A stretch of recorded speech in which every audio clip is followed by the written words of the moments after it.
Emosional insanlarda ekspressionizm çox yaxşı alınır. Mən çox emosionalam. Mən 1981-ci ildə doğulmuşam.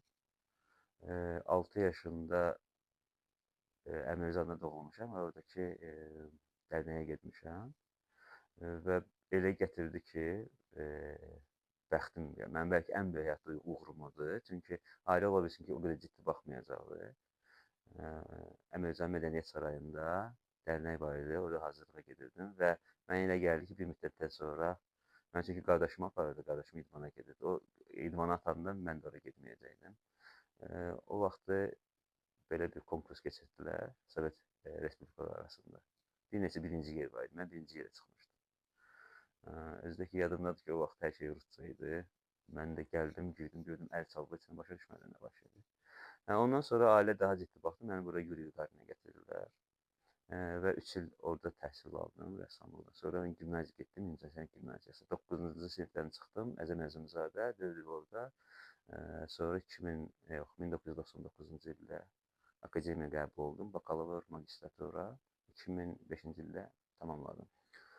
Akademiya tamamlayandan sonra mən başa düşürdüm ki, çatışmamazlıqlar var. Koloritdə nəsə var. Mən çox işıqlı rənglərdən istifadə edirdim və bəzən belə aqressiv işlər işlədim, bəzən hətta insanları qorxudurdu. Mən başa düşdüm, kompozisiyanı bütövləmək lazımdır, rənglərin harmoniyasını tapmaq lazımdır. Ona görə 2007-ci ildə mən konkret abstraksiyaya başladım və hardasa 3 il sırf abstraksiya ilə məşğul oldum. O dövrdə hətta asket həyatı yaşayırdım. Mən həmişə dillər öyrənirəm, dil öyrənməyə çalışıram. O dövrdə hətta Azərbaycanca danışmağı da unutmuşdum, çünki az görüşürdüm. Danışanda hiss edirdim ki, çətinliklə danışıram. Ekspresiya ona görə lazımdır ki, təsəvvür edin ki, məsələn, futbolçunu balaca bir meydana buraxıblar, heç nə eləyə bilmir. Ekspresiya sanki meydandır. Sən ağlını qoyursan bir qırağa, hisslərinlə işləyirsən. Emosional insanlarda ekspressionizm çox yaxşı alınır. Mən çox emosionalam. Və o mənə kömək edir ki, mənim içimdə nə varsa hamısını çıxardım. Özümü tanıyım ki, mən nələrə qadirəm, mənim hisslərim, mənim rənglərimi necə ifadə edir. Və hardasa o dövr məndə 7 il davam edir. Və o vulkandan hər dəfə bir cür püskürürdü, hər dəfə nəsə alınırdı. Onları mən xammal adlandırırdım. Və o xammallar üzərində mən neçə tərzimi qurmuşam. Portret tərzi ondan yaranıb, fiqurativ tərzi ondan yaranıb, abstraksiya var məndə, məsələn, məndə ekspressionist abstraksiya var, ekspresif abstraksiya var. Bir də hətta deyərdim ki, formalar dolu abstraksiya var. Məsələn, onlar hamısı ekspresiya dövründə yaranıb.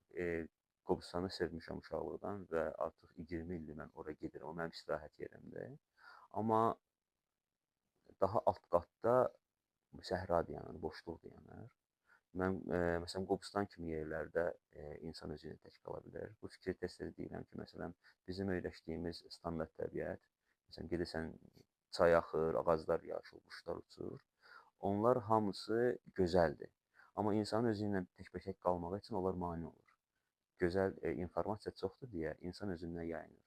Qobustan kimi boş təbiətdə isə insan özünə baş vura bilir. Mən həmişə deyirəm ki, əbəs yeri peyğəmbərliyi səhrada almayıb. Orada kosmik enerjini hiss edirsən, Allahın varlığını hiss edirsən və ya tək qalsan, öz ürək döyüntüyünü hətta hiss edirsən səssizlikdə. Və mənə elə gəlir ki, Qobustan kimi yerlərdə adam özünə daha çox dala bilir. O elə bir dərin bir ünvandır. Sənə o qədər boşluq lazımdır ki, mane olmalısın, baş vurasan. Hərdən də belə fikir deyirəm ki, Qobustan elə bir yerdir ki, sanki Allah dünyanı indiyə yaradıb. Yaratmaq prosesində hələ fikirləşir ki, nə eləyəcək? Xam mal var, bayaqki kimi fikirləşir ki, çay olacaqmı burada, ağac olacaqmı burada? Elə bil ki, Qobustan hələ ki, boş kətandır. Orada yaratmaq arzusu daha çoxdur. Sözdə çox eşidirəm ki, insan rəssam doğulur. Belə bir nümunə varsa, o mənəm. Çünki mən 3 yaşından çəkməyə başlamışam. Və 6 yaşından artıq getmişəm. 6 yaşında bayaq dediyim kimi yerdə tutmuşam. Amma mən belə düşünmürəm. İnsanlar cürbəcür doğulur. Məsələn, yaradıcı insanlar doğulur və mən istəsəydim şair ola bilərdim, istəsəydim yazıçı ola bilərdim. çox belə ola bilsin, boğazdan yuxarı səslənirəm, amma belədir.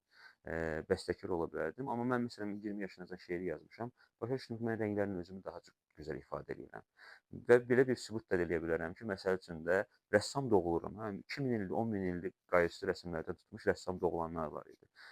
Məsələn, rejissor doğulanlar, bəs onlar sivilizasiyadan bu yana hardaydılar?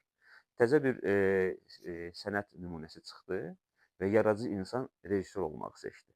İnsan yaradıcı doğulur, insan filosof doğulur. Yəni ki, biz necəsə doğuluruq və öz ruhumuza uyğun yol seçirik. İndi mən özümü yaradıcılıq ifadə seçmək yolunu seçmişəm. Yox, elə doğulmuşam ki, mən özümü necəsə ifadə edəcəm. İfadə yolları da şeirdir, musiqidir, rəssamlıq, rəngdir. Mən rəngləri seçmişəm. Obrazların həmişə alt qatında hansısa bir tarixi hadisə baş verir və mənim bütün portretlərimin adı var, amma hamısını müdrik qoyuram.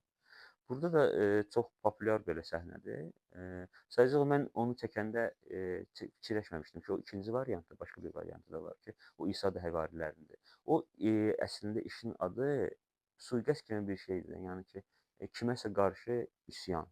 Yəni hər bir sivilizasiyada, hər bir dövrdə olur da. Yəni ki, sənin ən yaxşı dostların, ən yaxşı yaxınların belə sənə nə vaxtsa xəyanət edə bilər. Yəni ona görə belə ağır tonlardır. Bir də ki, xristianlıq, İslam mənim həyatımda və yaradıcılığımda çox böyük rol oynayır. Yəni mən o paradigmada yaşayıram belə deyək. Məsələn, onun adı müdrikdir, quşla söhbət işin adı. Onun amma məsələn alt qatında Süleyman peyğəmbər durur. Süleyman peyğəmbər quşlarla danışırdı. Mən ümumiyyətlə portretlərdə heç vaxt gözəlliyə çalışmıram. Mən yəni bilirsiniz, bu həyatın ölümü var da. Biz hərdən deyirik ki, ay həyat gözəldir, pozitiv olmaq lazımdır. Amma məsələn, bu həyatın ölümü var axı. Amma ölümü də gözəllik kimi qəbul etmək lazımdır. Yəni mən portretlərdə daha çox insanın belə tənhalığını, insanın çəkdiyi istirabları, yəni Allah axtarışı var hamısında. Yaşda hər dövrdə bir cür hiss edirsən. Hərdən danışırsan ki, mən həyat tərzindir, hərdən başa düşürsən ki, missiyandır. Hərdən başa düşürsən ki, yox, bəs insan faktoru o qədər dərin bir hadisədir ki, prosesdir ki, sənət də onun kölgəsində qala bilər.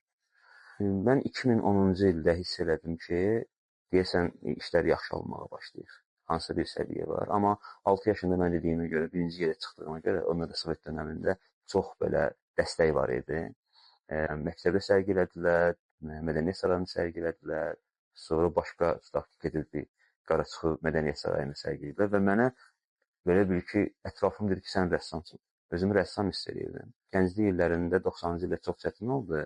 Mən başa düşdüm ki, rəssam olmaq çox çətin məsələdir. Rəssam olmaq üçün birincisi, ən azından qazanc lazımdır ki, azad olasan. Rəssamlıq azadlığı sevir.